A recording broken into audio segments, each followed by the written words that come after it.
Você não chama qualquer pessoa para se assentar na mesa da tua casa. Com certeza. Porque mesa é lugar de relacionamento. Se você perguntar para o meu filho mais velho, Azar, qual é o lugar mais importante da casa, ele vai dizer logo, é a mesa. Porque a gente prioriza a mesa lá em casa. E eu não tive isso na minha infância. Os meus pais também não tiveram isso, por isso não nos passaram. Mas não é porque começou ruim que vai terminar ruim. Amém. Deus nos deu a graça e o privilégio de hoje podermos assentar à mesa, eu e minha família. Mesa é lugar de intimidade, é lugar de olho no olho, mesa é lugar de estar próximo. Mesa é lugar onde os planos são compartilhados, os projetos são compartilhados. Mesa é lugar onde os problemas são tratados. Por isso que Jesus priorizava a mesa no seu tempo de ministério aqui na terra. Ele falava coisas poderosas o tempo inteiro. Jesus não desperdiçava suas palavras. Tudo que saía da boca dele era 100% de aproveitamento. Mas existiam coisas específicas que ele não falava com todo mundo. Existiam coisas especiais que Jesus deixava para falar só com quem estava na mesa. Porque mesa é lugar de relacionamento. Isso tem tudo a ver com o Evangelho. O Evangelho é muito mais do que uma frase no para-choque de um caminhão. O Evangelho é muito mais do que um adesivo de um versículo bíblico na traseira de um carro. O Evangelho é relacionamento com Jesus. É por isso que ele priorizava a mesa, por isso que Jesus priorizava relacionamento. Porque apesar de se comunicar com todos, com muitos, existiam coisas que ele não falava com todo mundo. Existiam coisas que ele deixava só para quem estava próximo. Por isso que ele pergunta para Pedro, para os discípulos, quem a multidão pensa que eu sou? Pedro se levanta e fala, Jesus, eles não sabem quem você é. Acreditam que você é um profeta, talvez. Jesus faz outra pergunta. Tá bom, Pedro, e você? Já que a multidão não sabe, você sabe, Pedro? Pedro responde imediatamente, tu és o Cristo, o Filho do Deus vivo. Ah, Pedro, não foi carne nem sangue que te revelou isso, mas o meu Pai que está no céu. Porque conhecer a Cristo é uma revelação. A multidão nunca vai saber quem é Jesus, porque não dá para conhecer Jesus de longe. A multidão não sabe quem é Jesus, porque é impossível conhecer Jesus de longe pelo Instagram, pelo YouTube, pelo Facebook. É impossível conhecer Jesus sem ter relacionamento. Pedro sabia quem era Cristo, porque Pedro andava com Jesus todos os dias. E a revelação do Evangelho, a revelação desse Cristo só está disponível para quem está próximo. A revelação desse Evangelho só está disponível para quem se assenta na mesa. Por isso Pedro se levanta imediatamente dizendo, tu és o Cristo, Filho de Deus. A multidão nunca vai saber quem é Jesus, porque a multidão só quer o barulho. A multidão só quer o hype. A multidão só quer o movimento. Pedro sabia quem era Jesus, porque Pedro andava, convivia com Jesus. Pedro se assentava na mesa. E eu tenho uma boa notícia, há um lugar para mim e para você nessa mesa. O sangue do Cordeiro, o sangue derramado na cruz nos garante um lugar nessa mesa. Mas a gente, às vezes, a gente não valoriza a mesa. A gente troca essa mesa na primeira oportunidade. A gente abre mão, a gente negocia essa mesa na primeira oportunidade. Porque apesar de ser algo muito importante, acaba se tornando algo comum para nós. Só que a gente não pode tratar o que é extraordinário de maneira comum. Não dá para se acostumar com algumas coisas. Apesar dessas coisas serem cotidianas, fazerem parte da nossa vida, a gente precisa aprender a colocar os valores nos seus devidos lugares. Não dá para negociar a mesa, apesar de ser algo que a gente vive todos os dias, é algo essencial. Então não trate de qualquer maneira aquilo que é essencial. Não trate de maneira comum aquilo que é especial, é extraordinário.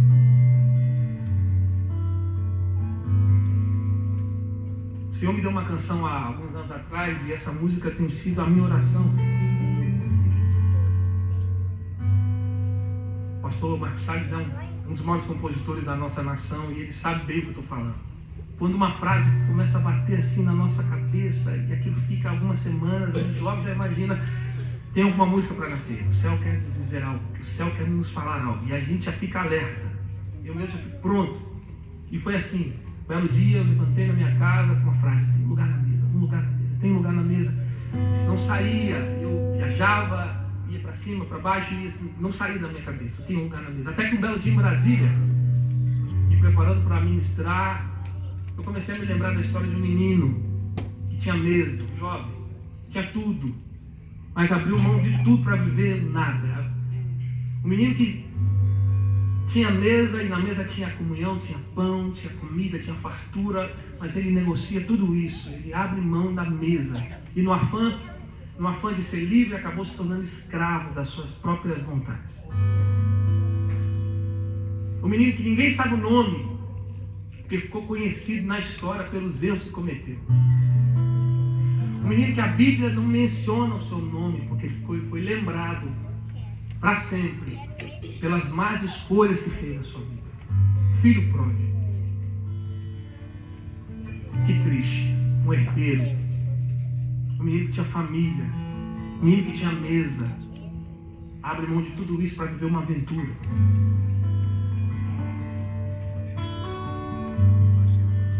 E você conhece a história desse menino. Todos nós conhecemos.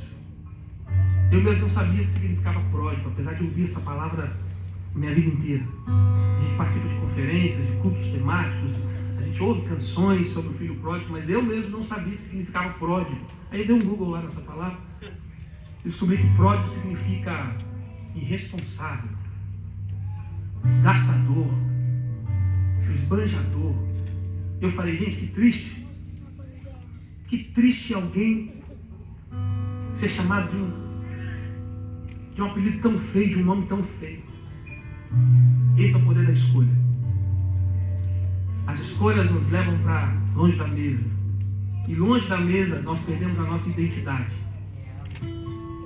Longe da mesa, o diabo faz nós acreditarmos que somos aquilo que ele diz que nós somos.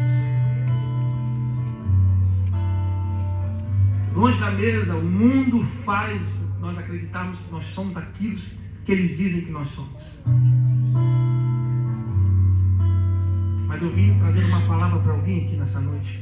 Você não é o que as pessoas dizem que você é. Você não é o que os seus erros dizem que você é. Você não é o que o pecado diz que você é. Você não é o que o inferno diz que você é. Você é filho amado. Você é filho amado. O filho pode ser pródigo para mim e para você, mas para o pai, filho é filho. Filho é filho. Para o pai, filho não é pródigo. Pode ser pródigo para mim, para você, para os outros, mas para o pai, filho é filho. E Deus te trouxe aqui para dizer que você é filho amado. Esse menino faz uma escolha.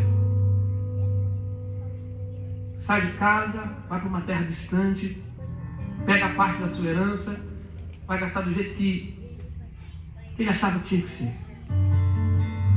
A Bíblia fala que ele perde tudo. Perdeu porque não tinha condições de administrar. Perdeu porque não estava na hora, não tinha maturidade, não tinha estrutura para lidar com aquilo que pediu. O que tomou dele tudo não foi a crise, não foi a fome que veio sobre a região onde ele estava. O que perdeu tudo foi a sua incapacidade de lidar com aquilo que tinha. O que tirou tudo daquele menino foi a sua ignorância, foi a sua imaturidade, foi a sua impulsividade. A gente pensa que foi a crise, a gente ouve em pregações que veio uma grande fome e ele perdeu tudo que tinha. Não. O dia mau vem para todo mundo, vem para os bons e para os maus. Vem para os bons administradores, para os maus administradores, vem para os fiéis, vem para os infiéis. O dia mau vem para todos. O que tira tudo daquele menino foi a sua irresponsabilidade. Porque todas as vezes que nós temos acesso a algo antes da hora, o que era para ser bênção amanhã se transforma em maldição hoje. A herança era para ele, sim ou não? Mas estava no tempo certo? Não. E por não estar no tempo certo, ele perde tudo. E agora ele chega numa situação precária. Ele deseja comer a comida dos porcos. Você imagina essa situação de um menino que antes, outrora, tinha uma mesa farta, agora está desejando comer a comida dos animais. Que triste. Mas tem uma coisa. Esse menino foi muito corajoso. Porque pelo menos tem coragem de olhar nos olhos do pai e dizer: pai, quero ir embora, quero sair. Melhor do que muita gente que eu conheço que vive uma vida dupla durante anos. Esse menino teve coragem de enfrentar o pai e dizer: pai, quero mais. Errado? Sim. Inconsequente? Sim. A pior escolha da sua vida? Sim. Mas pelo menos foi corajoso. Só que não adianta ter coragem para fazer as escolhas erradas. Porque coragem sem direção é loucura, meu irmão.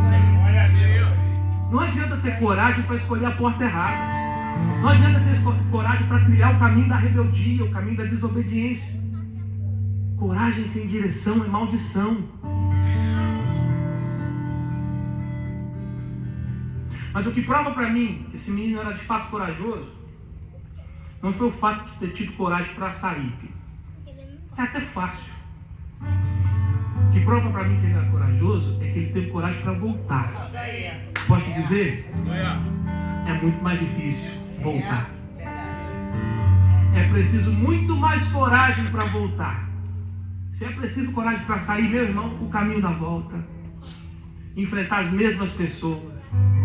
Enfrentar os mesmos lugares. Enfrentar a opinião, a crítica. Enfrentar o julgamento das pessoas. Ter que passar por aquela porta que um dia você passou dizendo que nunca mais entraria nela. Olhar na cara daquele irmão que você jurou que nunca mais olharia na cara. Ei, seja bem-vindo ao caminho de volta. O caminho de volta é para os corajosos. E sempre haverá um lugar na mesa para quem tem coragem.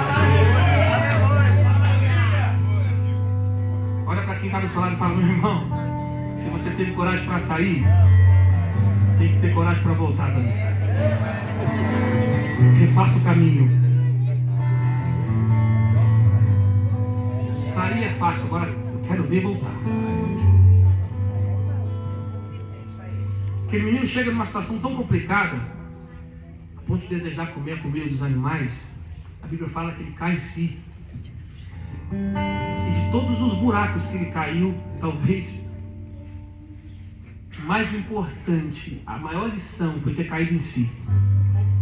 Porque quando não tem mais para onde cair, pastor, quando a gente está no último estágio, só tem um lugar: a gente cai em si. E vou te dizer, cair em si é assumir a responsabilidade. Cair em si é parar de terceirizar a culpa. Cair em si é parar de querer que os outros assumam uma dívida que é nossa. Cair em si é colocar a mão na consciência e dizer: fiz a pior escolha da minha vida. Aquele menino começa a conversar consigo mesmo, dizendo: o que eu fiz? Em casa até os trabalhadores do meu pai têm mesa farta. E eu estou aqui passando fome. Em casa até os trabalhadores do meu pai têm o que comer. E eu estou desejando comer a comida dos porcos. Quer saber? Eu vou voltar. E a Bíblia fala que ele se levantou. Glória a Deus. Você entende que é um movimento que só ele poderia fazer por ele? Se levantar é algo que só ele poderia. Por mais que o pai, por mais que os familiares, por mais que todo mundo, por mais que o seu pastor queira, por mais que os seus pais queiram, se levantar é algo que só você pode fazer. Aquele menino coloca a mão na consciência e ele se levanta.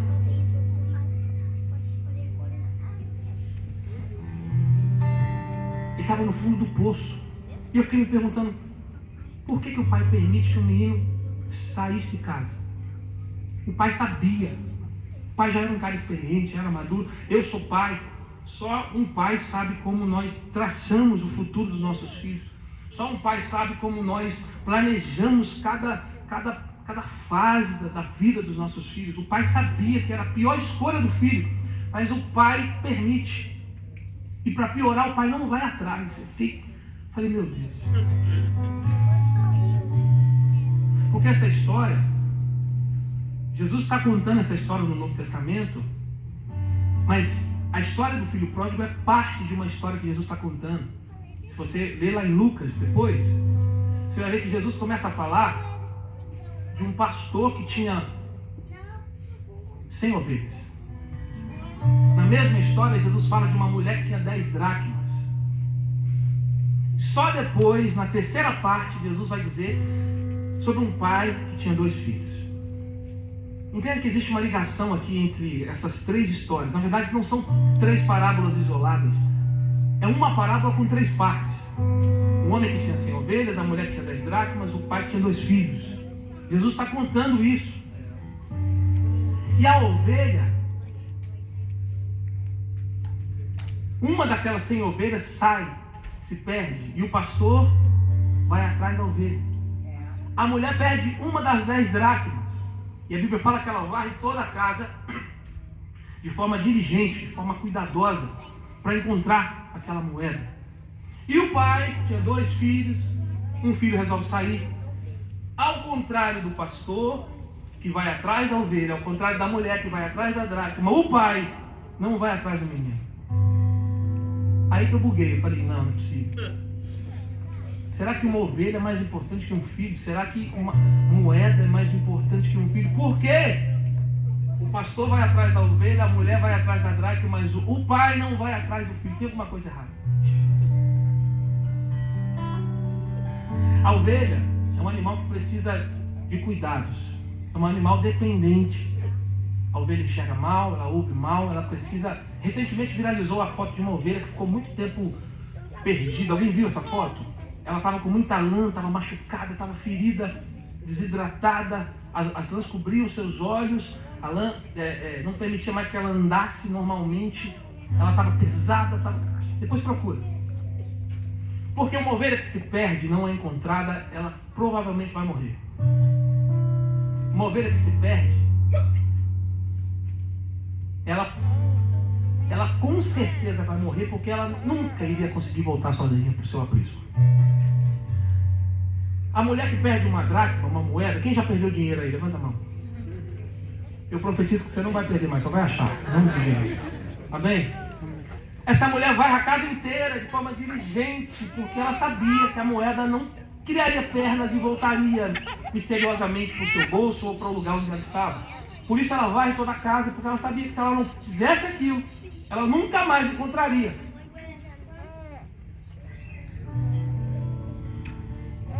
Por isso ela vai atrás. O pai não vai atrás do menino. Ao contrário do pastor, ao contrário da mulher. Porque filho, quando é filho, sabe o caminho de volta. Filho, quando é filho, sabe o endereço de casa. Ao contrário da moeda, ao contrário da ovelha, o filho fez uma escolha consciente de abrir mão da mesa. Se ele teve coragem para sair, ele precisa agora ter coragem para voltar. Porque ele sabe o endereço de volta para casa.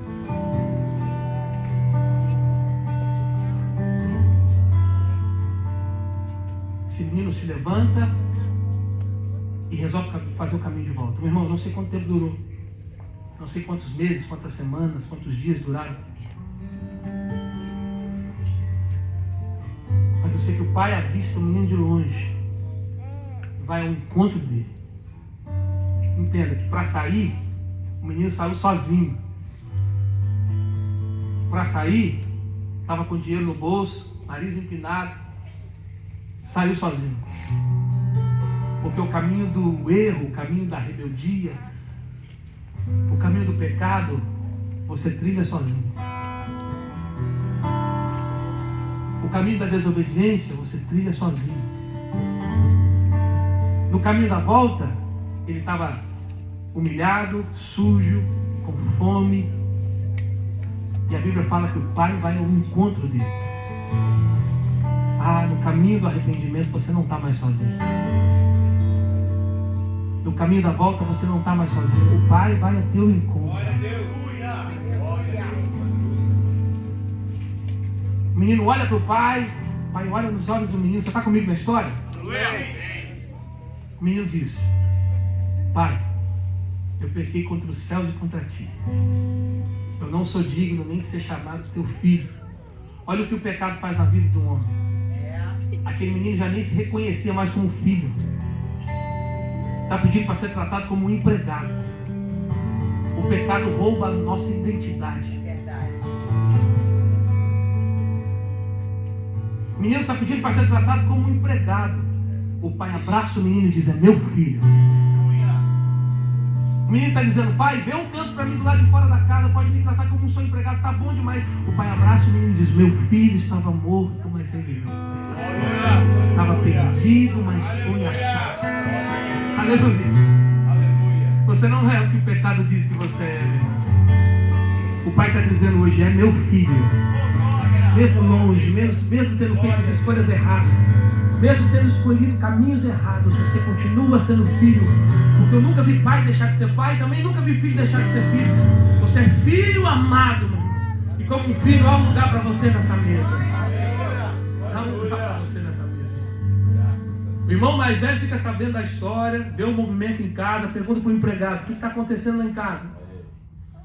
O empregado responde: olha, teu irmão mais novo voltou. A Bíblia fala que ele fica indignado. Só que o irmão mais velho representa um tanto de coisa. O irmão mais velho representa experiência, maturidade, cobertura. Quem deveria se alegrar com a volta do menino está indignado. Quem deveria festejar junto com o pai a volta do seu irmão, a Bíblia fala que fica indignado. Vê se dá para entender. Quem deveria estar lá junto com o pai festejando a volta do filho, está indo tirar satisfação. Esse menino faz o que fez, desonra a nossa família, você o recebe ainda com festa. Já faz festa para esse menino. Sabe o que Deus disse para mim? A voz do irmão mais velho. Cuidado com as vozes dos irmãos mais velhos, porque é a voz que sempre quer levar você de volta para o seu passado. É a voz que sempre quer lembrar você do passado de erros que você teve. Querendo tentar fazer você acreditar que você é aquilo que o seu passado diz que você é. Cuidado com as vozes dos irmãos mais velhos, que andam dizendo por aí que você não mudou, que você... Qual que nasce torto nunca se endireita. Lembra disso? Ei, cuidado com as vozes dos irmãos mais velhos que andam soprando nos seus ouvidos por aí. Você não é nada disso, você é o que o Pai diz que você é. Você é filho amado. E como filho, há um lugar na mesa para você. Eu vim dizer isso para alguém aqui nessa noite: há um lugar na mesa para você. Sempre haverá um lugar na mesa para quem tem coragem de fazer o caminho de volta. Então escute essa canção em nome de Jesus. Pai,